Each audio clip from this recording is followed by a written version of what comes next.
किसी को अपनी अमल का हिसाब क्या देते, सवाल सारे गलत थे, जवाब क्या देते। आज सवाल मैं पूछ रहा हूं, 5 नन्हे सवाल है। पहला सवाल यह है कि क्या आपको सचमुच ऐसा लगता है आप इसे रोक सकते हो। त्रिशूल करके एक मूवी था, उसमें संजीव कुमार का कैरेक्टर कहता है कि मुझे हैरानी इस बात की नहीं है कि विजय ने वो काम कर दिखाया, मैं हैरान इसलिए हूं कि विजय जानता था कि ये काम वो कर सकता है। कभी कभी इसमें भी अकल लगती है ये जानने में कि क्या काम हम कर सकते हैं और क्या काम हम नहीं कर सकते। क्या आपको सचमुच लगता है कि जो ओमिक्रॉन फैल रहा है पूरी दुनिया में, विश्व में, उसे भारत में आप रोक सकते हो? क्या आप अब भी कॉन्टैक्ट ट्रेसिंग में बिलीव करते हो? दूसरा सवाल यह है कि मामले और मरीज ये दो चीजों में क्या फर्क है, वो आपको पता है? मामले क्या है, मरीज कितने हैं? इंडिया के मामले देखें तो 1.5 लाख है। मेरे ख्याल से 1.5 लाख नहीं, कई ज्यादा है। सचमुच डेल्टा में जब हुआ था दूसरी लहर में, तब मैंने कहा था कि हर एक पॉजिटिव टेस्ट के पीछे छुपे 50 लोग हैं, इसके वजह से हर्ड इम्यूनिटी आ सकती है। यहां 1.5 लाख के पीछे छिपे 100 लोग हो सकते हैं, 1 करोड़ से भी ज्यादा मामले हो सकते हैं, लेकिन उनमें सिम्टोमेटिक लक्षण वाले देख लिए या लक्षण जिनको ज्यादा है या कंसर्निंग है ऐसे देख लिए तो वो 1.5 लाख तक ही आएंगे। तो ये मामलों का और मरीज का कुछ तालमेल नहीं है, हम सिर्फ मामले देखते हैं। और ये जो सब आंकड़े आ रहे हैं ना कि बंबई से 40,000 केस आ गए, वो कहते हैं उनमें से 80% लोगों को लक्षण ही नहीं है। तो क्या आपको ऐसा लगता है कि हमने मरीज और मामलों में डिफरेंशिएट कर दिया और पूरी जो न्यूज है इसमें से मामलों के आंकड़े निकाल दिए और सिर्फ मरीजों के आंकड़े बताने लगे, तो ये क्या सब न्यूज है वो फुस हो जाएगी, उसमें कुछ नहीं है।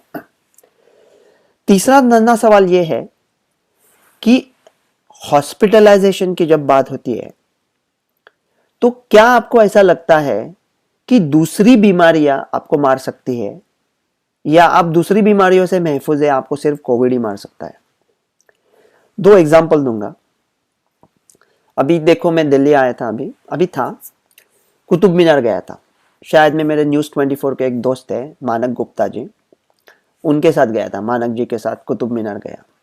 1-2 मिनट में, मतलब मुझे तन्हाई अच्छी लगती है, मैं और मेरी तन्हाई, मैं मानक जी को धक्का दे दिया, जाओ भाई आप बहुत बातें करते हो।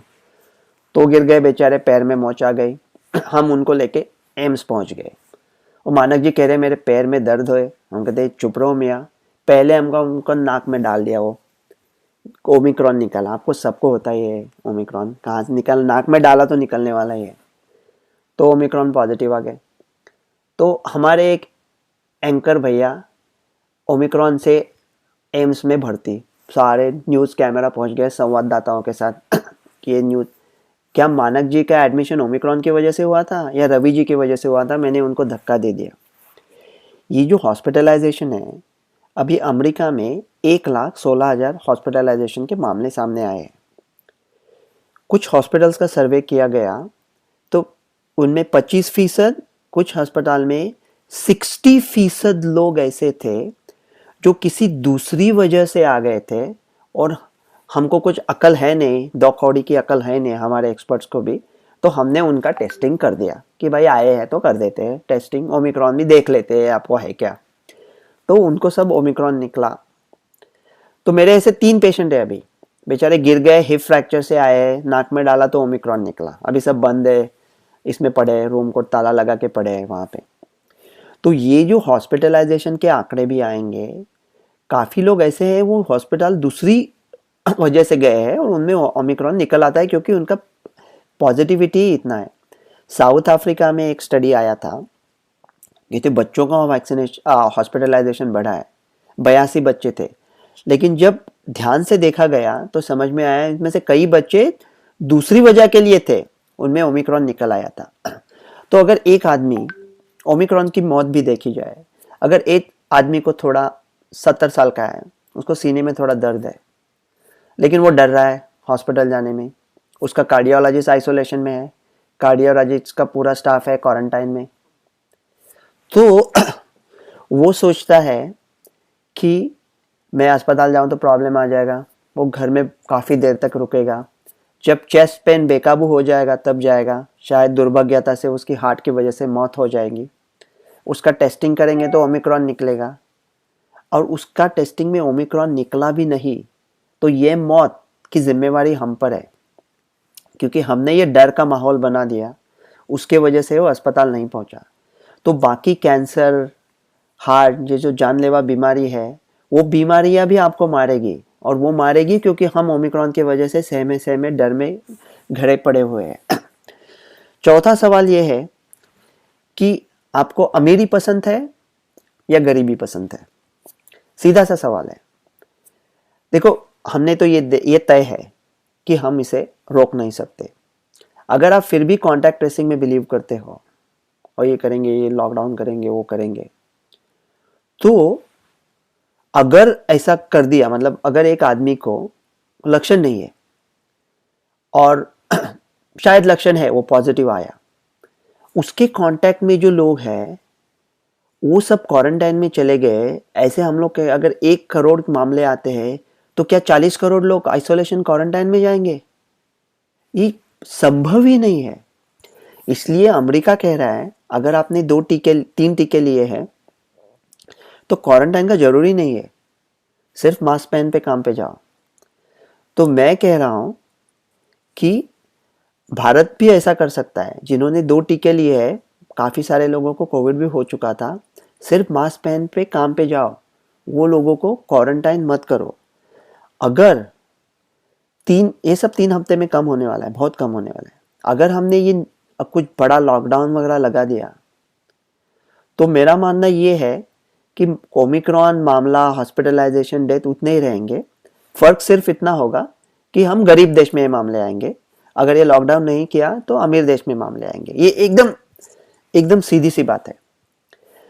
लेकिन 5वां जो मेरा पॉइंट है, वो जो सवाल है, वो सवाल करने के पहले मैं एक बात गवर्नमेंट की मानता हूँ, वो उन्होंने सही की है।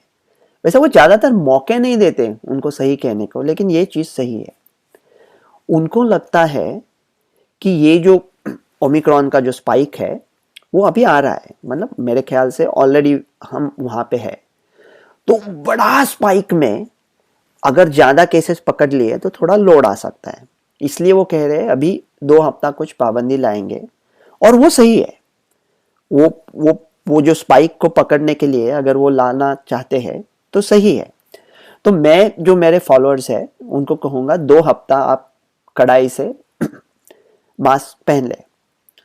मुझे तो लगता था कि भारत के मास्क अक्टूबर नवंबर में निकल जाएंगे, तो आप कहोगे तो आप गलत निकले।